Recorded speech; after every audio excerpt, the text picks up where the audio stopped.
Alright, man, so what's going on?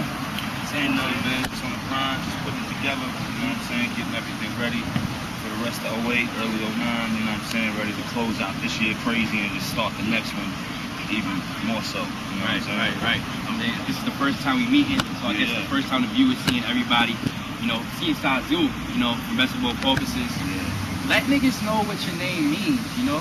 Where did you get that name from? Well, my name came from, my middle name is Skyler, Skyler, and that's pretty much like the name of my whole family, and school, and everything. Everybody called me or whatever, like that's on my birth certificate and all that. And when I was born in '82, there was a group out named Sky. It was like SKYY, and they had a song called Skyzoo. It was like 2 Y's instead of 1. So back in like the early '80s, it was a real popular record. There was a big disco group in Brooklyn. And my family used to sing the record to me because the name was so similar to my name. So it just stuck. So they started calling me Skyzoo and all that, and it stuck. So even if I ain't rhyme, I would still be Skyzoo, like my family and all that, you know what I'm saying? But when I started flowing or whatever as a little kid, I was like, you know what, I'm going to just stick with that and keep it authentic. A lot of people, they make up a name, they take a name, you know, from some gangster movie or some mafioso thing or whatever, and they run with that. And I was like, I'm going to just keep it authentic because I would be as, you know, even if I didn't start flowing. Like, this is who I would true be. to yourself. Yeah, so I just kept it 100. Yeah, I respect that. So let niggas know where you're from. From Brooklyn, right? Yeah, What 718. part of Brooklyn? I came up to Crown Heights and then I moved to the Sky. You know what I'm saying? I also, you know, was in Southside and Queens for a while too. But I was definitely raised in the borough of Brooklyn, you know what I'm saying? So I just rep the 718 as a whole, the NY as a whole, you know what I'm saying? But I definitely be on my Brooklyn. Definitely got to get back on our New York unity. Yeah, you know, exactly. All the greatest really came from New York, you know what I'm saying? When you think about it, you know, Brooklyn in general came, you know, Rose and Big and all them niggas. Yeah. So I took a look at your MySpace page, you know what I'm saying? And it kind of blew mine because you struck me as a different type of nigga, you know what I'm saying? Like, it's wild, like, you seem like a businessman, you know what I'm saying? Yeah, as opposed to, you know, somebody else's MySpace. You know, you had like t-shirts and your songs on there, everything, you know what I'm saying? So what type of other ventures are you going to get into? Because I know it's definitely going to be down that path. Yeah, I mean, with me, it's more so about brand building, you know what I'm saying? Because that's how, like, you know, everything is in the game nowadays. It's not just about having, you know, 5 dope records on a CD and nailing it in and getting signed. Like, that's not the deal no more, you know? It's all about what works for you. Right. So it's all about building that brand, man, and my thing is to build the Skyzoo brand continuously. Like, it's already built.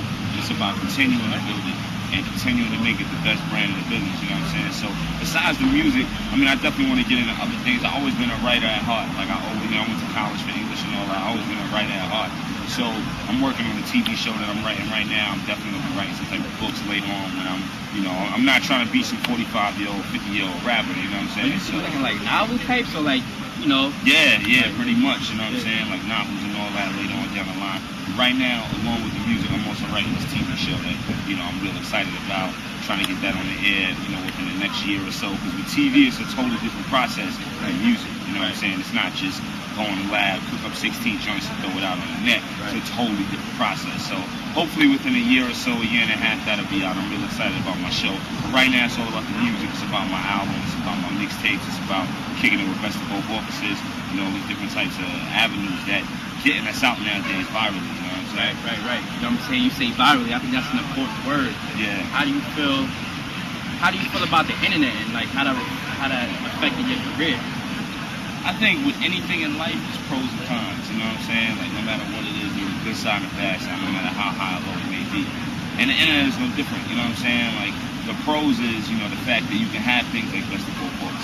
You can have a Skyzoo exist in the hip-hop game. You can have all the different other artists and different things going on with the culture because there's nobody there to tell you no, you know what I'm saying? Like, back in the day, you know, everybody couldn't put a mixtape together or put an album together or whatever. Now, yo, you set up a MySpace page for free. You set up a YouTube page for free. Your man got a little studio in the basement. Put some joints together. You know, you put your nickels together and save up Pro Tools, and you gone. You know what I'm saying? You can do whatever you want. You can build your own fan base, however high, however far you want it. And that's the pros of the internet. The cons, obviously, is the record sales slowing down. You know, another con is the fact that, like I said, there's nobody to tell you no. So it seems like there's a lot of people getting in the game that shouldn't be in the game because there's nobody there to tell them no. So it's a pro and a con. Like, it works, but then it don't. You know what I'm saying? So you just got to be able to manage it. You know, the internet is uncontrollable, but you got to be able to try to control as much of it as possible, right, to work towards your benefit. You know it's important that you brought that up. You know, the pros and the cons.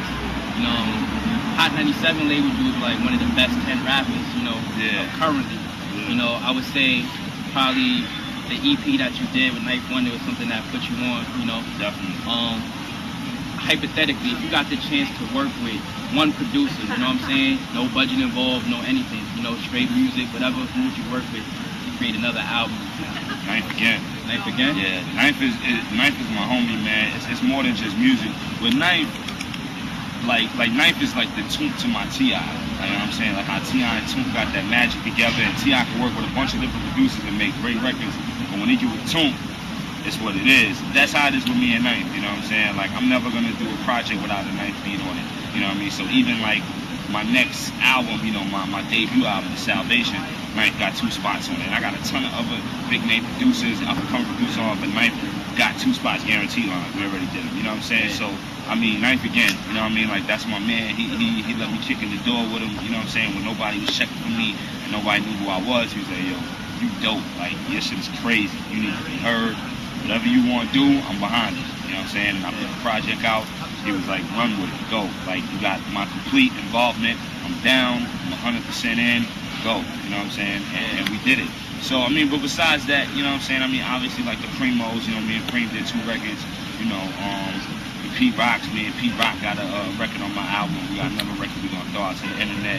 You know, I'm blessed because I get to work with all these different producers, you know what I'm saying? There's not a producer you can name that's not in my phone. Like, I always say, if I lost my phone, God forbid, it'd be a rapper's dream come true. There's like 30, 40 huge name producers in there, you know what I'm saying? Like, and it's all off the respect, it's all off the love and the respect of, you know, them seeing what I do and them recognizing it and being like, yo, son got it, I'm gonna show him love and get with him and we're gonna do something, you know what I'm saying? And it's a beautiful thing. I mean, the lineup for my album is nuts, you know what I'm saying? So, I mean, it's good things, you know?